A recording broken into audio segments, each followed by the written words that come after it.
Well, hello everybody, welcome back to Succeed with Omid. Today we're going to be talking about neck pain, shoulder pain, and lower back pain. One of the possible reasons that it might be affecting you is the fact that the body doesn't have enough range of motion in the shoulder blade itself. Before I get to that, a general concept I talk a lot about with clients is that if one part of our body is missing something, whether it's range of motion or strength, you can still do the thing that you want to do. It's just going to be compensatory, or something is compensating for this. I'm going to illustrate this with a pull-up, but this will happen with pretty much anything in the body. For example, let's say the hip is missing some form of rotation. The next joint over is going to take over for it. We talked a little bit about the lower back starting to rotate if the hip can't rotate, but the knee can also rotate a little bit too to make up for that. A lot of knee pain will come from hip stuff going on. If the knee doesn't do it, the ankle will start to overcompensate. We'll start to get those duck feet or flat feet, or anything like that starts happening. We get plantar fasciitis from bad hips, you name it.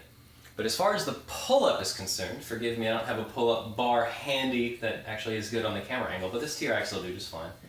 The shoulder blade itself really should be able to move quite freely downwards and upwards into this kind of stretch. And if I'm missing any of those kind of ranges of motion, let's say the downwards, I'm going to start pulling with rhomboids and lower back to try and get into this kind of position. Same thing as I'm going up. If I can't reach up with the shoulder blade, I'll start shrugging and rounding into the neck.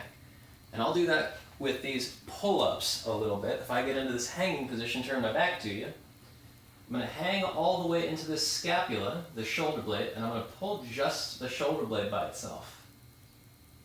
But when you see that I'm at end range and I keep trying to go, my low back is going to start to arch into this, and I'm going to start to try and get underneath my hands to try and pull with my rhomboids, the mid-back, rather than just the shoulder blades themselves doing all the work. Same thing if I start getting up into the top of this motion and I can't quite do the bicep pull and the rest of the rotation of the shoulder, my shoulder's going to shrug up into here. And this will happen with anything. If you're reaching up into the cabinets, for example, or if you're trying to point somewhere and that can't happen because the shoulder blade gets stuck, it'll pull the ribs up and around, it'll start tweaking the back. Let's say, for example, you're a tennis player and this shoulder blade can't actually rotate through. You're going to be starting to get into the lower back, rotating through the arm too much, getting up into the shrug, and a lot of people tend to get that pinch up in here. So, how do you fix it?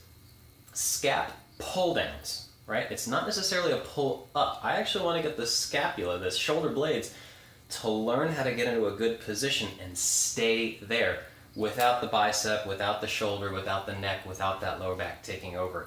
It's only a 2-inch range of motion. What I'm going to do is just get down to a position where my feet are on the ground, and I can do this without weight, okay? Stabilize the hips, brace the abs, get a wide stance, and come down and hang. That's it. Once you find that good straight line, I'm just going to try and push myself up with the feet and pull the scaps down towards my butt without losing my spine. I don't want it to round. I want it to stay straight down to the floor. And I'm only training the scap muscles right to here and right back down. But I'm not putting a lot of weight into my hands. I can let go and just do this with one finger. And I'm really just using those muscles to guide my shoulder blades. When you start to do this, you're going to realize that the range is only about a 1/4 inch before other things start taking over. Do these nice and super slow. Give the brain time to figure out what's going on, and it'll learn faster. And then start to progress into a little bit more body weight, a little less legs. A little more body weight, a little less legs. A little more body weight, a little less legs. Until eventually you're on your tippy toes and doing a massive pull through those shoulder blades. Quite a bit. The ribs aren't moving. I'm just breathing a lot. Eventually, I'm going to twist when I do this because I don't have pull-up bar handy. You're just starting to get this depression and retraction, extension, elevation.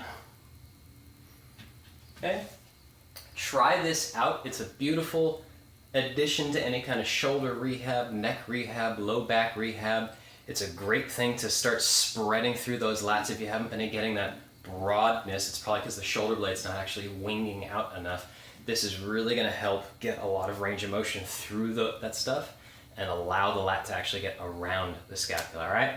As always, I hope that information was very helpful to you guys. Have a happy and healthy rest of your day, and I'll talk to you next time.